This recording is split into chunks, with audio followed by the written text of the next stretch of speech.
આ તરફ આણંદની વાત કરીએ। આણંદ શહેરમાં મેઘરાજાની તોફાની બેટિંગ સામે આવી છે। ભારે વરસાદના કારણે નીચાણવાળા વિસ્તારોમાં પાણી ભરાયા છે।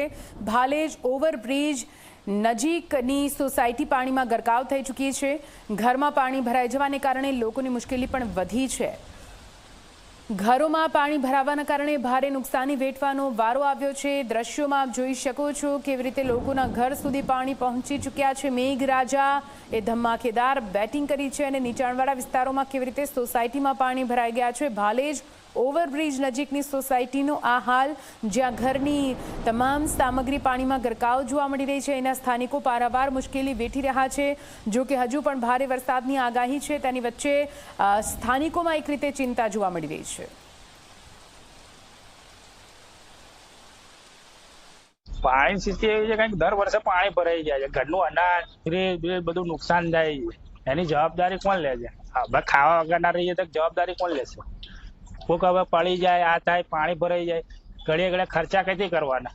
ધંધા છે નહીં, ઘરની અંદર પાણી છે। કેટલા પાણી ભરાયેલા? અત્યારે કેટલું પાણી ભરાયેલું? લગભગ 3 ઇંચ જેટલું પાણી છે ઘરમાં।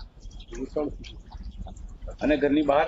ઘરની બહાર તો એનાથી વધારે છે। નીકળવાની પોઝિશન નહીં। કઈ પૈસા પાણી કરવા જેવું જવાનું કઈ? ઘરની અંદર પાણી ભરાઈ ગયું હોય તો ગવર્મેન્ટ કરવા શું માંગે છે તે મત પડતી નગરપાલિકા છે।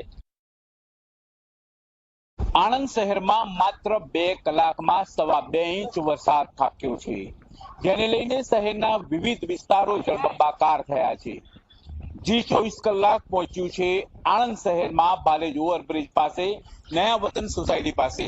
હું અહીંયા જે દ્રશ્યો બતાવી રહ્યો છું કે જોઈ શકાય છે કે અહીંયા સમગ્ર વિસ્તાર જળબંબાકાર છે। જોઈ શકાય છે કે અહીંયા લગભગ 2 થી 3 ફૂટ જેટલા પાણી ભરાયા છે અને લોકોના ઘરમાં પણ પાણી પ્રવેશી જતા નુકસાનીની સ્થિતિ જોઈ શકાય છે। દર વર્ષે અહીંયા પાણી ભરાવાની સમસ્યા છે અને સ્થાનિક લોકો અનેકવાર રજૂઆતો કરવા છતાં તંત્ર દ્વારા આ પાણીના નિકાલની વ્યવસ્થા કરવામાં નથી આવતી અને જેને લઈને લોકોને પોતાના ઘરોમાં પાણી ઉલેચવાની ફરજ પડે છે। આપણે અહીંયા ઉપસ્થિત છે સ્થાનિક રહીશ જેના ઘરમાં પાણી પ્રવેશી ગયા છે, તેમની સાથે વાત કરવાનો પ્રયત્ન કરીશું। શું નામ છે આપનું? મારું નામ સમીરભાઈ વોરા છે। સમીરભાઈ, શું સ્થિતિ છે અત્યારે? અત્યારે સ્થિતિ એવી છે કે ઘરની અંદર ઘણું બધું પાણી આવી ગયું છે અને ઘરની અંદર જે અનાજ છે, પછી ઘર વખરી છે, પછી બીજું બધું સામાન છે અને ઘણું બધું નુકસાન થયું છે। આ વારંવાર થોડો ઘણો બી વરસાદ આવે છે તો ઘરની અંદર પાણી પ્રવેશી જાય છે। તો ઘડીએ ઘડીએ વારે ઘડીએ અમારા જે ઘરની અંદર વડીલો છે એમને બી ઘણી તકલીફ પડે। હવે આવા સમયે અમને જો કશું થાય કોઈ વડીલને કે કોઈને, તો અત્યારે જવું કઈ રીતે એ જ પરિસ્થિતિ છે। તો એના માટે કંઈક આયોજન થાય એવી મારી મહાનગરપાલિકાને વિનંતી છે। આપણે વાત કરીએ, એમણે સ્પષ્ટ શબ્દોમાં કીધું છે કે જે રીતે અહીંયા પાણી ભરાવાની સમસ્યા છે અને કાયમી સમસ્યા છે। આજે 2 ઇંચ વરસાદ થયો છે અને અહીંયા જળબંબાકારની સ્થિતિ છે, જેને લઈને સ્થાનિક લોકો પરેશાન થઈ ઉઠ્યા છે। ત્યારે જોવું રહ્યું કે આ પાણી ક્યારે ઉતરે છે અને નગરપાલિકા તંત્ર જે છે આ પાણીના નિકાલ માટેની શું કાયમી વ્યવસ્થા કરે છે।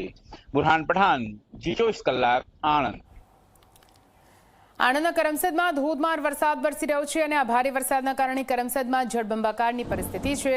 સવારે ધોધમાર વરસાદે વધારી છે લોકોની મુશ્કેલી। કરમસદના કેટલાક વિસ્તારોમાં ઢીચણસમા પાણી ભરાયેલા છે। સંતરામ મંદિર બજાર વિસ્તાર, મૃત્યુંજય મંદિર નજીક પાણી ભરાવાની સમસ્યા। કરમસદનું તળાવ ઓવરફ્લો થતા ગામમાં પાણી ભરાવાની સમસ્યા સામે આવી છે।